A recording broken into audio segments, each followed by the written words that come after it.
Olá, amigo ou amiga. É bom estarmos juntos outra vez, olhando para um tema desta série que nos mostra um Deus que nos quer trazer luz e que nos dá paz nos dias atuais. No nosso último estudo falámos sobre justiça, juízo, julgamento, lei, e há bem pouco tempo falámos dessa lei e de cada um dos seus mandamentos. Ou, se quisermos usar uma linguagem jurídica, de cada um dos artigos dessa lei. Hoje iremos olhar para um desses artigos, o artigo 4º, ou o 4º mandamento. Mas antes de entrar na análise bíblica desse tema, olhemos para os critérios que estão estabelecidos para a divisão do tempo. Todos sabemos que um dia é determinado pelo movimento de rotação da Terra em torno de si própria e que dura 24 horas. Também sabemos que pelo movimento de translação da Terra, ou seja, o seu percurso em torno do Sol, que dura 365 dias, 5 horas e 48 minutos, é determinado um ano. E que de 4 em 4 anos esse tempo é ajustado com mais um dia no mês de fevereiro. Na sequência disso, foi criada a divisão em meses. Inicialmente eram 12 meses de 30 dias e mais tarde essa divisão tornou-se variável como aquela que nós temos hoje. E como nesse percurso da Terra em torno do Sol, a distância varia, estabeleceram-se então as estações do ano em função da distância da Terra do Sol. Mas podes tu perguntar, falta aqui uma divisão. Como é que se estabeleceu a divisão da semana, dos dias da semana? Então vamos ver como é e quando foi que a semana foi estabelecida. Vamos ao livro de Gênesis, o primeiro livro da Bíblia, e vejamos alguns dos versos do capítulo 1 até ao início do capítulo 2. No verso 5 do capítulo 1 diz, e foi a tarde e a manhã o dia primeiro. Depois no verso 8 diz, e foi a tarde e a manhã o dia segundo. No verso 13, e foi a tarde e a manhã o dia terceiro. No verso 19, e foi a tarde e a manhã o dia quarto. No verso 23, e foi a tarde e a manhã o dia quinto. E depois no verso 31 diz, e viu Deus tudo quanto tinha feito, e eis que era muito bom, e foi a tarde e a manhã o dia sexto. E depois no capítulo 12, no verso 1, assim os céus e a terra e todo o seu exército foram acabados. No verso 2, e havendo Deus acabado no dia sétimo a sua obra que tinha feito, descansou no sétimo dia de toda a sua obra que tinha feito. Aqui temos 7 dias. Como vimos, através de cada um dos versos que lemos, cada dia tinha um período escuro, tarde ou noite, e um período diurno, manhã ou dia. Nesta sequência vimos, acima de tudo, o que foi o primeiro dia, o segundo dia e por aí fora, até ao 6º dia e depois o 7º dia. Podemos então dizer que a semana tem uma origem divina, porque foi feita pelo próprio Deus, foi criada pelo próprio Deus quando criou esta terra. Ela foi determinada expressamente por Deus e dividida, por assim dizer, em 2 períodos. Os primeiros 6 dias para o trabalho e o último, o 7º dia, é um dia exclusivo para descansar, para prestar culto ao Criador, para benefício físico e espiritual do homem. Tem, portanto, um fundamento religioso. Mas vamos voltar ao 4º mandamento e ver o que está expresso na primeira parte do mandamento. Vamos ler, conforme o livro de Êxodo, no capítulo 20 e nos versos 8 a 10, onde diz, lembra-te do dia de sábado para o santificar.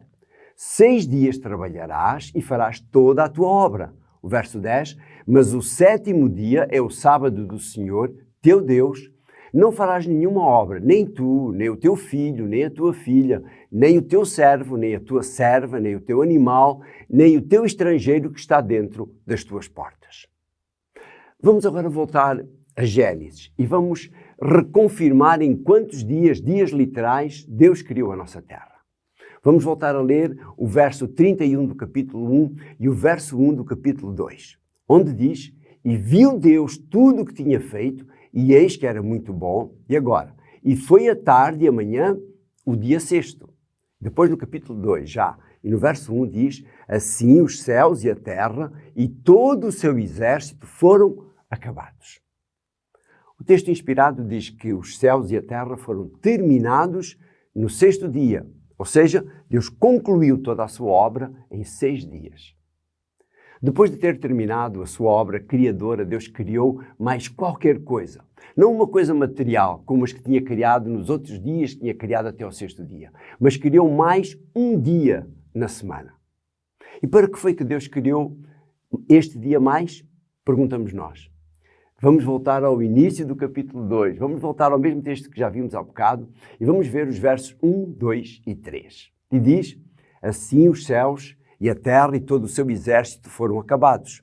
E havendo Deus acabado no dia 7º a sua obra que tinha feito, descansou no 7º dia de toda a obra que tinha feito. E agora vê o que diz o verso 3. E abençoou Deus o dia 7º e o santificou, porque nele descansou de toda a sua obra que Deus criara e fizera. Vamos voltar à parte final do artigo 4º ou do 4º mandamento da lei de Deus para ver a relação que existe entre este mandamento e a criação. Vamos lá ao verso 11 do capítulo 20 do livro de Êxodo, onde diz: porque em 6 dias fez o Senhor os céus e a terra, o mar e tudo o que neles há, e ao 7º dia descansou.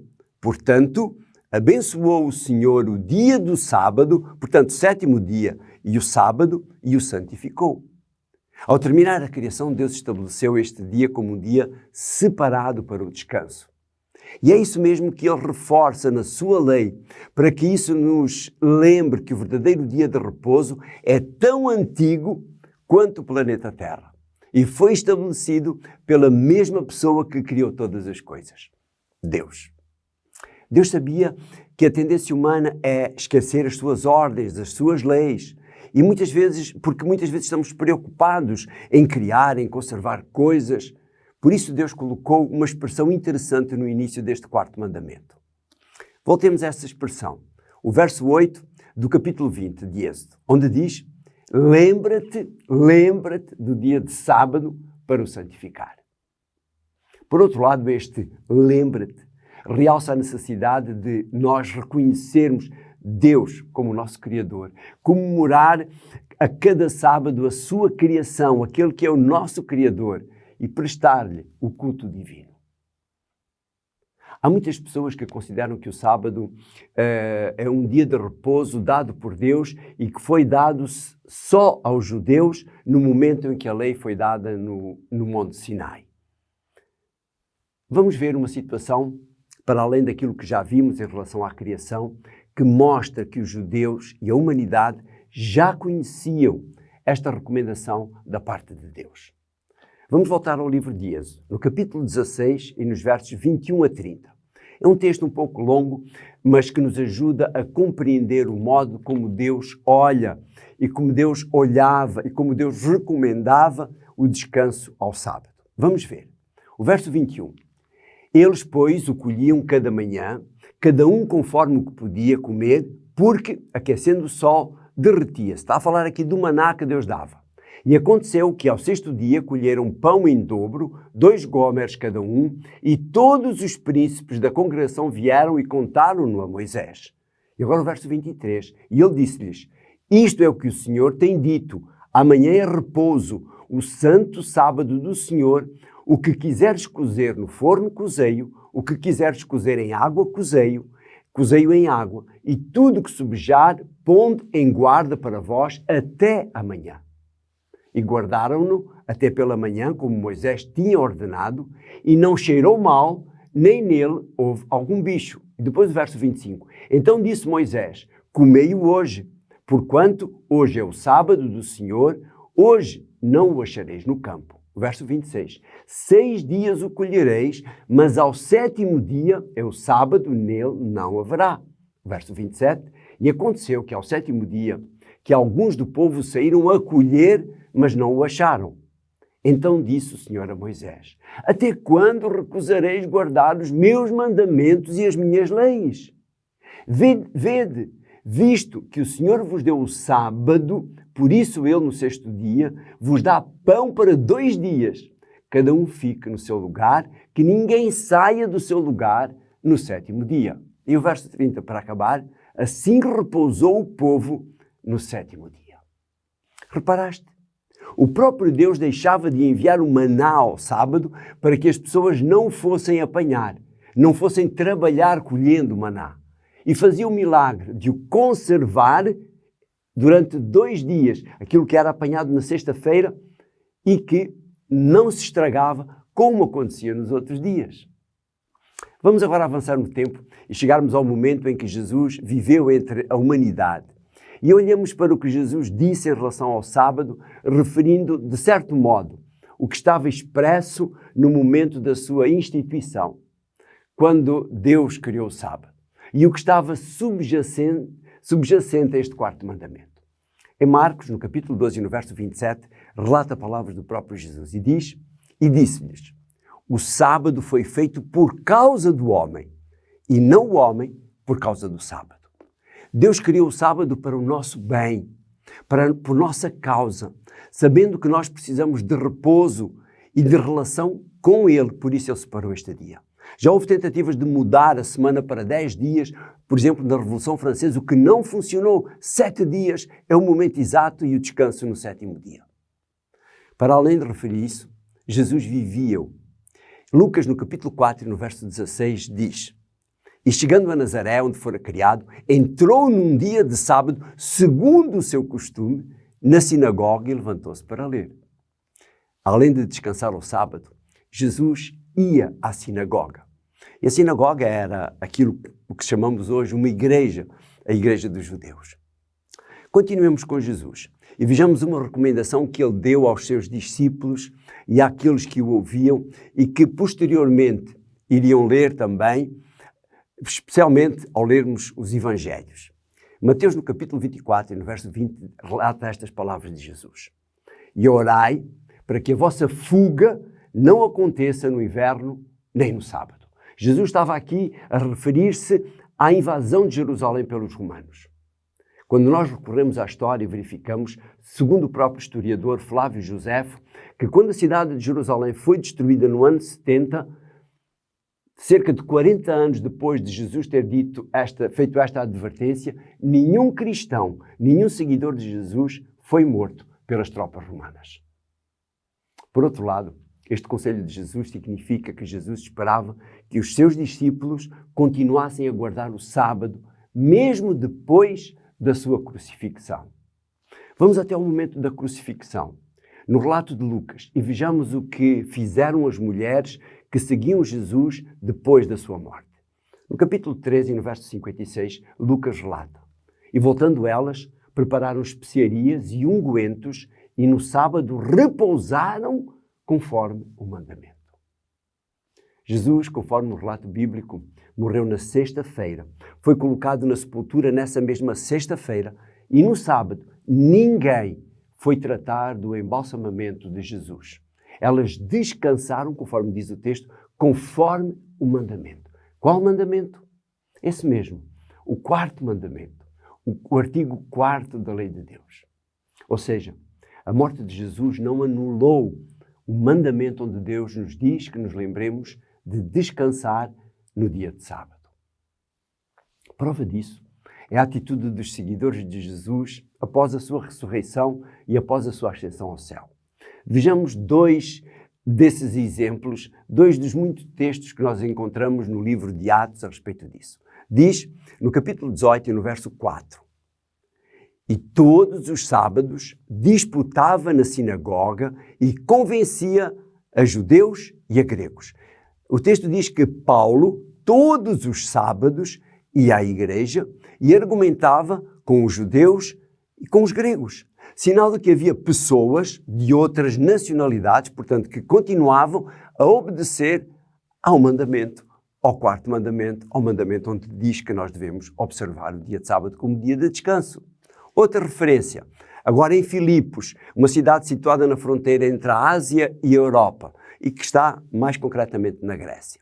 O livro de Atos, no capítulo 16 e no verso 13, diz assim: "No dia de sábado, saímos fora das portas para a beira do rio, onde julgávamos haver um lugar para oração.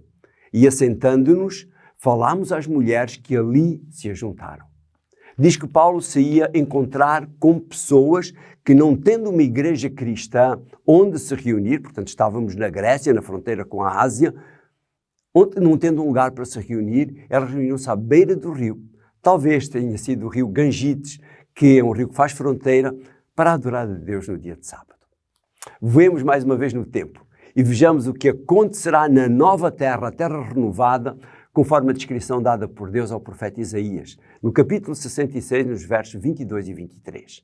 Diz ele: porque, como os céus novos e a terra nova que hei de fazer estarão diante da minha face, diz o Senhor, assim há de estar a vossa posteridade e o vosso nome.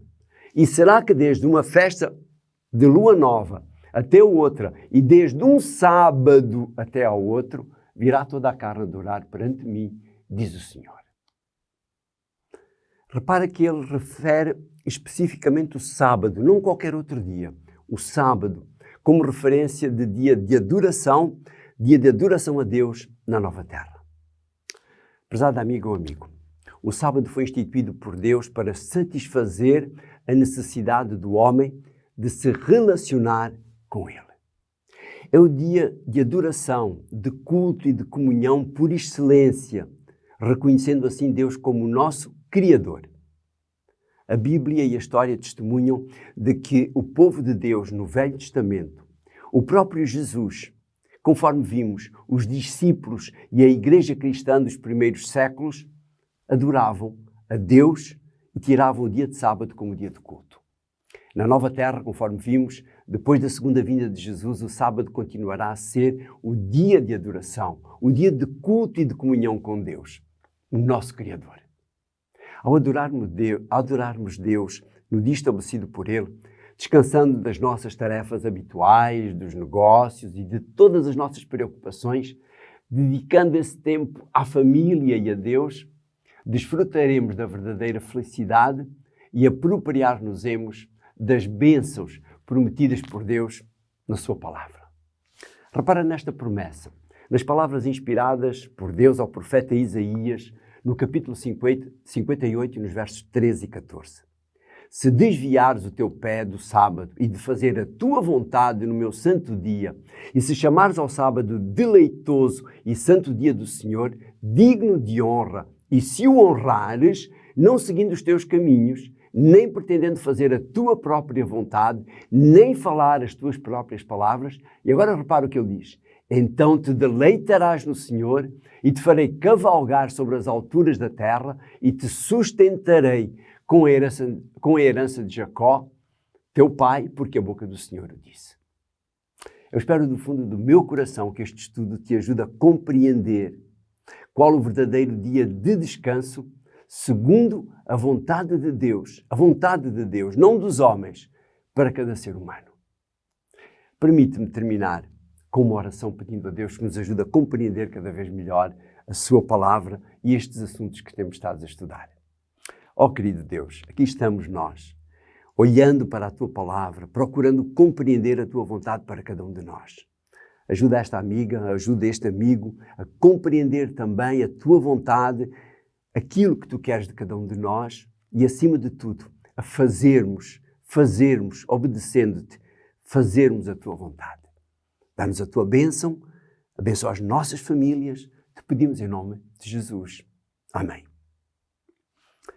E como temos dito em todos os estudos, se quiseres uma cópia deste estudo ou algum esclarecimento adicional sobre o mesmo, envia-nos um e-mail para o endereço de e-mail que aparece aí no ecrã e com todo o gosto nós far-te-íamos chegar esse esclarecimento, esse estudo, essa cópia do estudo e até mesmo, se quiseres, uma cópia desta Bíblia, porque os estudos bíblicos do manual estão com as páginas desta Bíblia para ser mais fácil para ti encontrares as referências bíblicas que aqui vamos fazendo. Um abraço e até ao próximo estudo.